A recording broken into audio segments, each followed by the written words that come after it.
My name's Daniel Carter. I'm 38 years old, born and raised right here in Columbus, Ohio. I've never been the type to stand out, just a quiet, hard-working guy who believed in keeping his head down and doing the right thing. You could say I lived a simple life: work, home, family dinners, the occasional fishing trip on Sundays. That was enough for me. At least it used to be. Life has a cruel way of showing you who people really are. I learned that lesson the hard way. And by the time I realized it, the damage was already done. See, I wasn't born with money. My parents were factory workers who scraped by to put food on the table. I grew up valuing loyalty, respect, and the belief that if you give your all to someone, whether it's a job, a friend, or the person you love, they'll give it back. Naive, right? That's what I thought too until everything fell apart. My story really begins about 5 years ago. Back then, I had a decent job at a small construction firm. It wasn't glamorous, but it was steady work, and I took pride in it. The company felt like family. At least that's what I was told. We looked out for each other.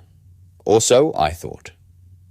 I had a wife waiting for me at home, Emily, and I thought she was my biggest supporter. The kind of woman you believe would stand by your side no matter what storms rolled in. Turns out, I couldn't have been more wrong. The betrayal didn't come all at once. It came in whispers. Quiet changes in the way she looked at me. The excuses about staying late at her office. The way her phone always seemed to be face down on the table. I ignored it at first, told myself I was being paranoid. After all, Emily had been with me since college. She'd been there when I had nothing. When I couldn't even afford to buy her a proper engagement ring. Why would she turn on me now? But one night I came home earlier than usual. And that's when I saw it. The kind of scene that burns itself into your mind forever. A betrayal so deep it doesn't just break your heart. It changes the way you see the world. That was the night I realized the people closest to you can cut the deepest. I walked away empty-handed that day. But I came back with more power than he ever imagined. I'll never forget that Tuesday evening. It was one of those days where the air feels heavy, almost warning you that something is about to happen. I was exhausted after work, still wearing my dusty work boots when I decided to stop by Emily's apartment unannounced. I had this habit of surprising her, thinking it would bring a smile to her face, the way it used to back when we first started dating. Her door was slightly open, just enough for me to hear laughter spilling out from inside. Male laughter. For a split second, my brain tried to make excuses. Maybe her brother stopped by. Maybe a coworker. I clung to those fragile explanations like a drowning man clinging to driftwood. But then I heard her laugh, that soft, familiar laugh that once belonged to me. And the way she said his name, Jason, carved into my chest like a blade. I pushed the door open, and the scene froze me in place. Emily, my Emily, curled up on the couch, legs draped over his, a wine glass in her hand. Jason, the same guy I'd once introduced to her, was holding her like he'd owned her all along. For a moment, nobody moved. Emily's smile collapsed into shock, and Jason's smirk turned stiff, his arm tightening around her like he didn't want to let go. My throat went dry. Words gathered, but none would come out. It was as if betrayal itself had stolen my voice. Daniel, it's not what it looks like, she said, her voice trembling, but her eyes already giving away the truth. Not what it looks like. The cliché of all clichés. I wanted to laugh and scream at the same time. My hands clenched, but I forced myself still, because anger can make you stupid, and I wasn't going to give them that satisfaction. Jason leaned back, smugness flickering in his eyes. "Man, you should have knocked," he said, like this was his home now, like I was the intruder. That sentence, it branded itself into my skull. I felt heat rise through me, my heart hammering. But instead of exploding, I did the one thing they didn't expect. I turned around. I walked out, empty-handed. I left behind the woman I thought was my future, the love I had invested years into, and the so-called friend I once trusted like a brother. Every step down that hallway was heavier than the last. My mind screamed at me to go back, to throw a punch, to demand answers, to reclaim what was mine. But another voice whispered louder, "Walk away. Walk away now. Because this isn't the end. This is the beginning." And so I left, with nothing but the sound of their muffled voices behind me. I had walked away empty-handed. Yes, but something inside me shifted that night. Something darker. Something stronger. At the time, I didn't know it yet, but that walk down her hallway was the first step toward the man I would become. And when I came back, they wouldn't recognize me. When I stepped out of that building, the night air slapped me in the face, cold and sharp, as if the universe wanted to make sure I felt every ounce of reality. My chest was tight, my throat burned, and my vision blurred with tears I refused to let fall. I kept telling myself, "Don't break down here, not where anyone can see you." The city around me didn't care. Cars honked, neon signs buzzed. Strangers hurried past with their own problems. To them, I was just another man walking alone. But inside, I was collapsing. I sat on the curb outside a little corner store, lit by a flickering streetlight. My hands shook as I pulled out my phone. Dozens of pictures stared back at me. Emily smiling, Emily holding my hand, Emily kissing my cheek. I wanted to delete them all, but my thumb froze. It felt like erasing those photos would erase me too, the man who had once believed in forever. That night, I barely made it home. My apartment felt smaller than ever, suffocating with silence. Her toothbrush was still in my bathroom. Her sweater still hung on my chair. And the worst part, the smell of her perfume still lingered in the sheets. I sat on the edge of the bed, staring at the floor for hours, numb. The next few days blurred into each other. I went to work, but my co-workers noticed I wasn't myself. I snapped at little things, stayed quiet at others. Coffee lost its taste, food turned to ash in my mouth. I was alive, but only because my body refused to quit. Nights were worse. My mind replayed it all on a loop. Her laugh, his smirk, that living room scene. I'd lie in bed until 3 or 4 a.m., staring at the ceiling, bargaining with myself. Maybe it wasn't real. Maybe she was drunk. Maybe I misread everything. But the truth always crept back in, colder and heavier than before. One evening, about a week later, I saw them. I hadn't planned it. It was pure chance. I'd stopped at the gas station, filling up my tank when Jason's truck pulled in. He stepped out first, confident, casual, like he owned the world. Then she got out, smiling at him the way she used to smile at me. It wasn't just betrayal anymore. It was humiliation. I was standing 10 feet away, invisible, discarded like trash.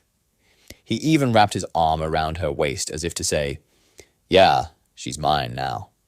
What are you going to do about it?" That night, something inside me cracked. Pain turned to anger. Anger turned to fuel. I stared at my reflection in the bathroom mirror, eyes bloodshot, jaw clenched so tight I thought my teeth would break. For the first time, I didn't see a victim. I saw a man who had been played, stripped down, humiliated, and who now had a choice. I whispered to myself, almost like a vow. You walked away empty-handed. Fine. But when you come back, you won't just come back.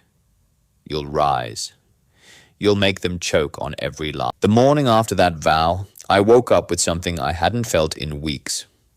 Purpose. It wasn't clean or noble. It was raw, jagged, and burning hot inside me. But it was enough to get me out of bed. I stood in front of the mirror again, really looking at myself this time. Sunken cheeks, bloodshot eyes, messy hair. I barely recognized the man staring back, and for the first time, I admitted out loud. They broke me, but they don't get to keep me broken. I started small. I hit the gym. Barely lasted 10 minutes the first day before my lungs gave out and my body trembled. But I showed up again the next day, and the next.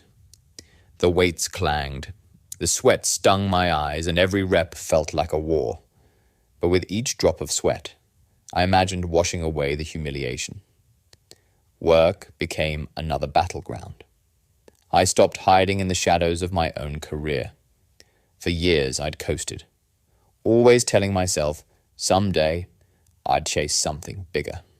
Now, I had no patience for someday. I volunteered for the hardest projects, stayed late, asked for responsibility no one thought I could handle. At first, my boss laughed, said I wasn't cut out for leadership, but then the results started piling up. My name began to matter. Still, nights were hard. I'd come home from the gym or the office, collapse on my bed, and fight the urge to text her. My phone screen would glow in the dark, her name still sitting in my contacts, like a ghost haunting me. Some nights I typed whole messages, pouring out anger, or sadness, or pleas. But I never pressed send. I refused to give her that satisfaction. Instead, I channeled it all, every ounce of rage, every drop of grief, into progress. I read books on strategy, psychology, and business. I learned how people rise, how empires are built, how enemies are crushed without lifting a hand. I became obsessed with self-control. It wasn't instant. There were setbacks. Days I skipped the gym. Nights I caved and cried myself to sleep. Moments where I wondered if revenge was worth all this. But every time I thought of Jason's smug grin, or the way she laughed at his jokes, my resolve returned. Months passed. Slowly, my body changed. The man in the mirror was sharper now, shoulders broader, eyes harder, jaw set with determination. People at work respected me. Friends who once pitied me started asking for advice. But I wasn't satisfied. No. This wasn't just about healing. This was about building something so undeniable that when they finally saw me again, they'd regret everything. I wanted them to realize they hadn't just betrayed a man, they'd betrayed the wrong man. I wrote my goals on a scrap of paper and taped it above my desk. 1. Build strength. 2. Gain influence.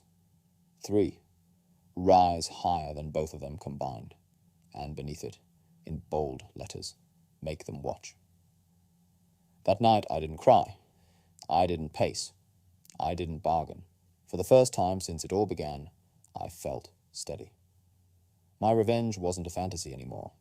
It was a plan. I told you I wasn't satisfied with just getting my life back. That would have been too easy. I wanted a comeback so loud it would rewrite the room where they once laughed at me. So I built an engine, brick by brick, out of work, discipline, and quiet influence. First, I doubled down on the job. The company I worked for was small but scrappy, and there was room to climb if you stopped whining and started producing. I volunteered for client calls that scared everyone else, learned the accounting software no one wanted to touch, and memorized contracts until the terms rolled off my tongue. I learned how to read people in meetings, who actually pulled the strings, who pretended to, who panicked when pressure hit. Those were the real levers. Then I made myself useful to the right people. I wasn't buying friends. I was building credibility. I helped the operations manager streamline a route that saved 3 trucks and cut fuel costs by 10%. I stayed late to help the junior analyst finish a frantic week because later, when I needed a favor, she'd remember who'd shown up. Little deposits of goodwill. Nothing flashy, only steady. People started asking my opinion. Doors I'd never seen started opening.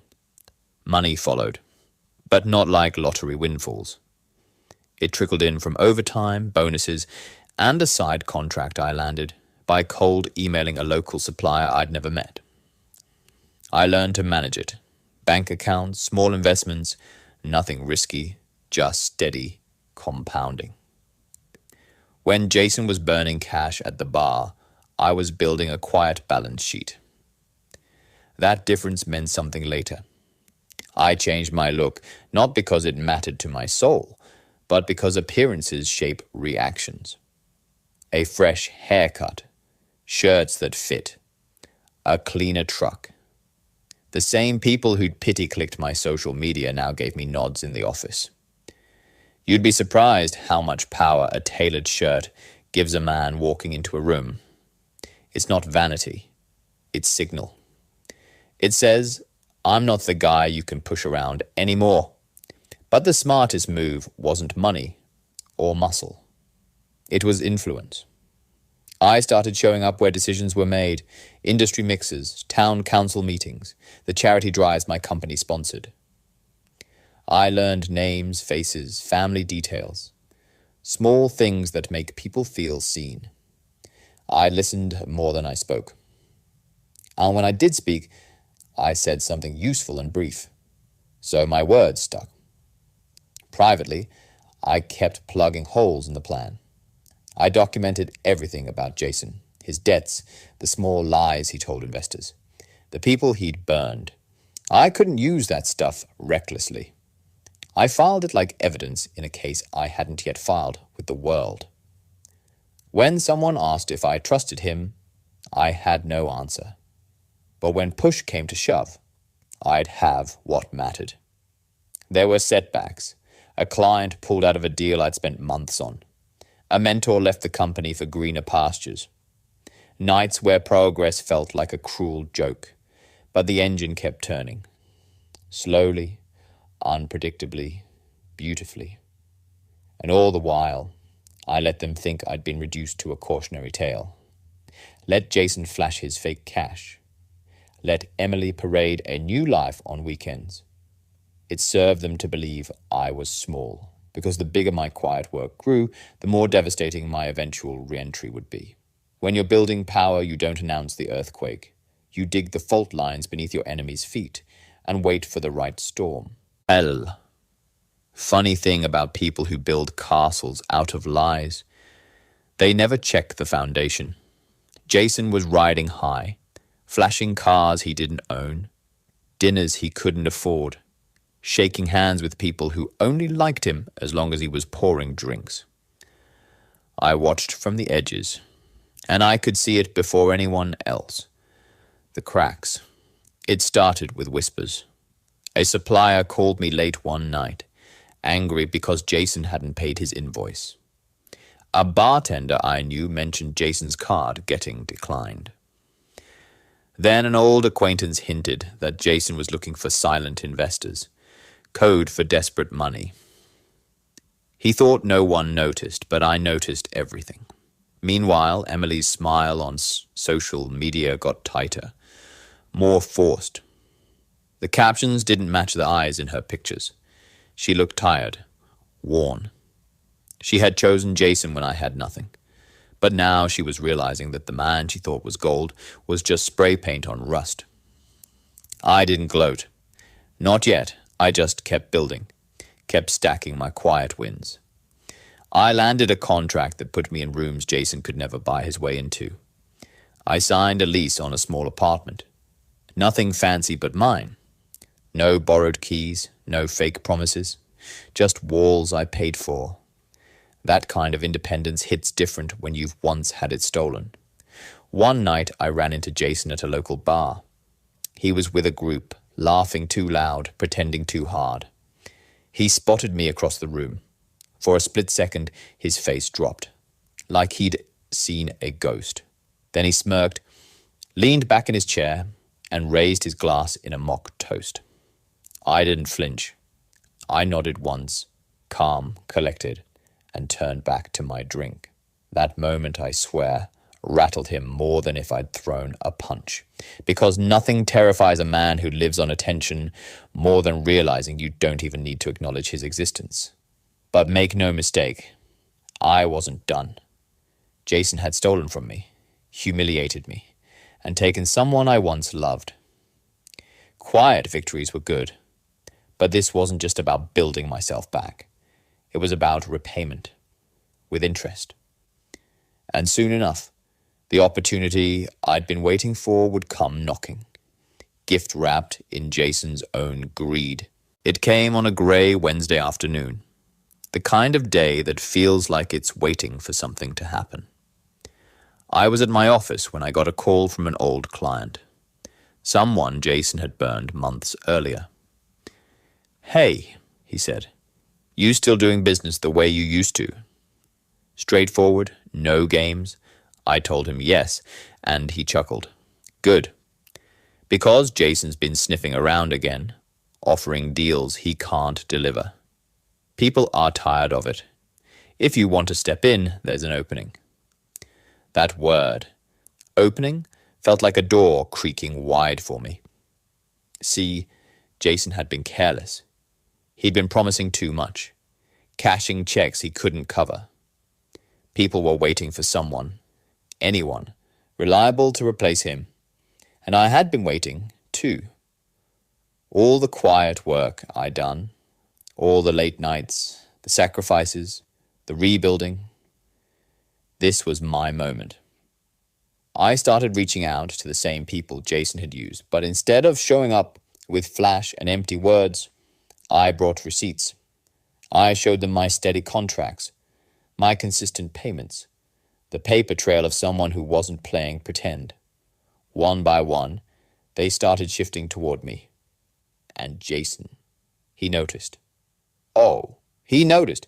He called me one evening, his voice dripping with that old fake confidence. "You think you can just slide in and take my clients? That's cute, but you're still the guy who walked away empty-handed, remember? Don't forget your place. I didn't argue. I didn't raise my voice. I just said 6 words that froze him on the other end of the line. You've already forgotten yours, Jason." He hung up. That was the first time I realized I wasn't just competing with him anymore. I was beating him.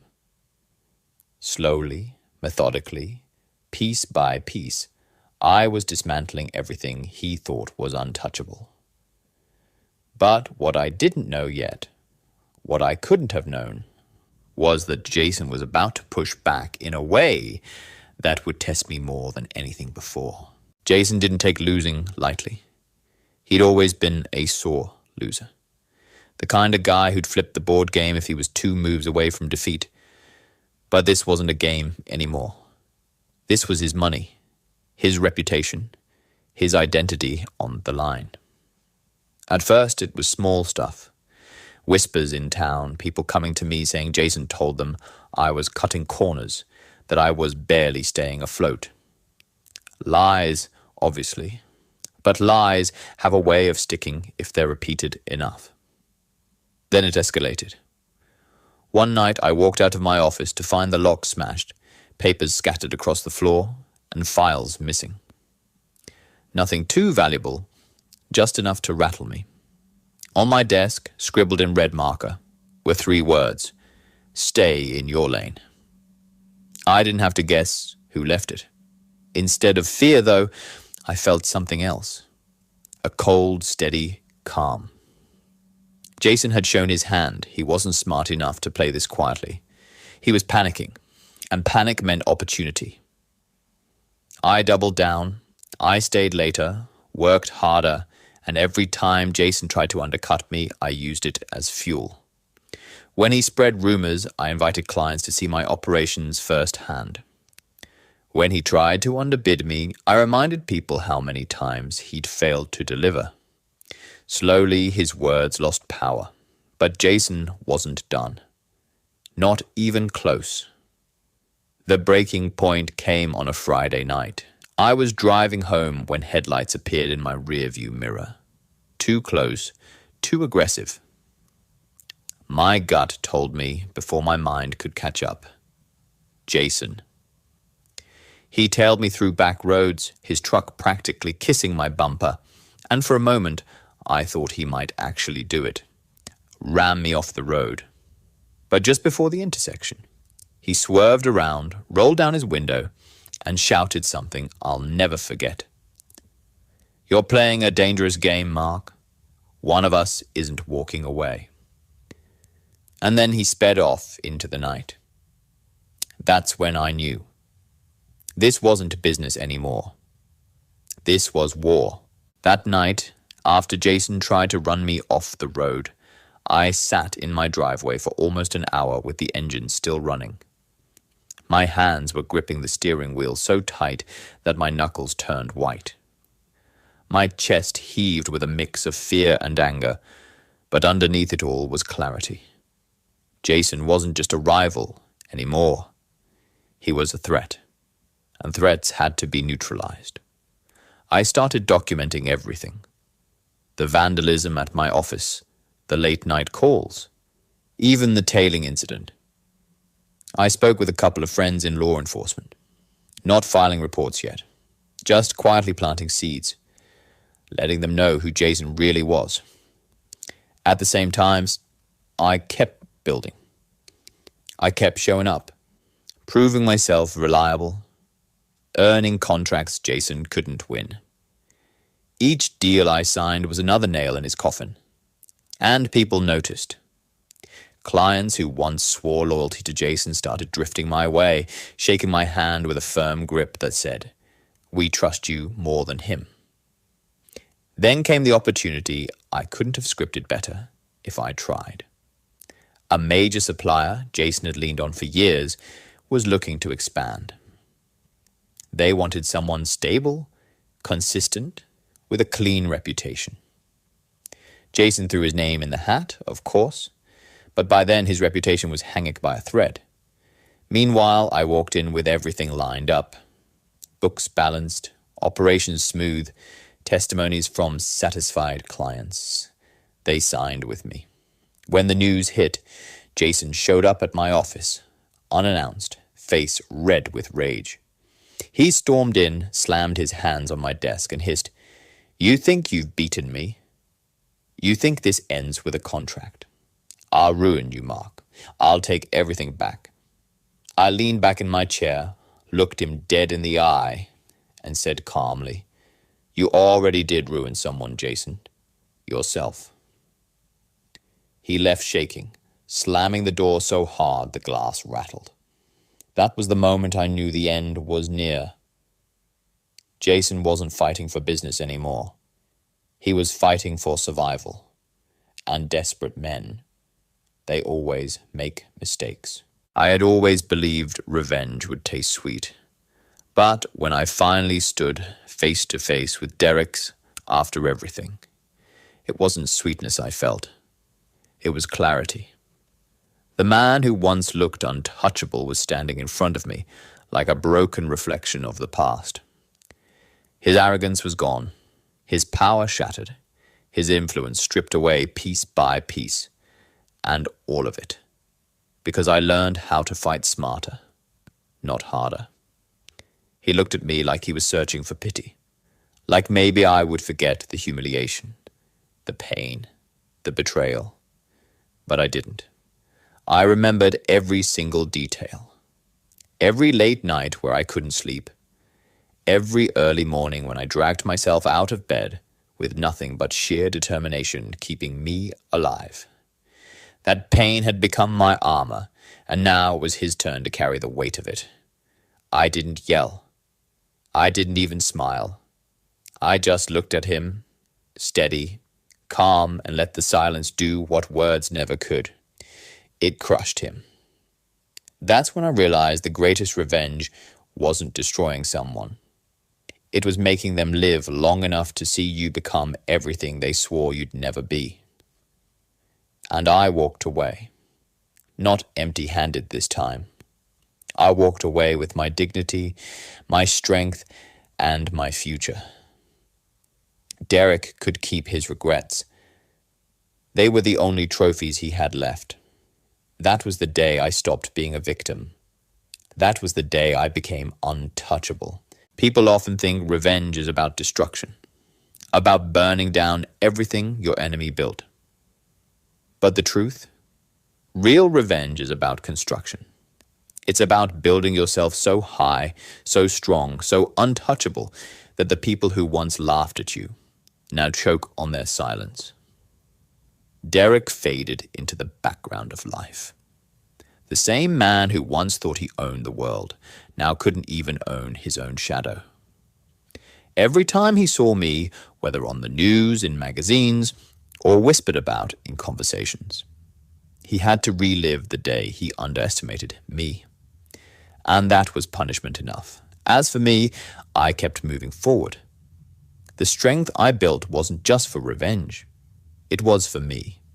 The confidence, the resilience, the power. I carried it into every part of my life. Friends looked at me differently. Family respected me more. And strangers could feel it when I walked into a room. The boy who once walked away empty-handed was gone. In his place stood a man who had turned betrayal into fuel and humiliation into history. That's the legacy I chose. Not just revenge, but reinvention.